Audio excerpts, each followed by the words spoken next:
we talked about fundamental versus significant. The foundation of your house is very fundamental, but it's like the least significant thing in your house, right? You don't really care about your foundation. You care about your bedroom. You care about your bed. You care about the significant things that are actually a part of your day-to-day experience. Where you sleep, what your pillow feels like, what your shower, the water temperature in your shower. But your foundation is fundamental and critical, and without it, your house would collapse.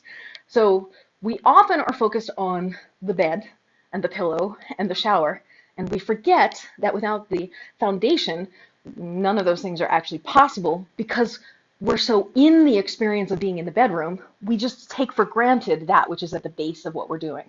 So I think what you're pointing out is I'm helping you reconnect with the parts that you don't think about, because when you get to a certain point in your practice, you're like, oh, I don't need to focus on that because it's already there, which is true. It is already there.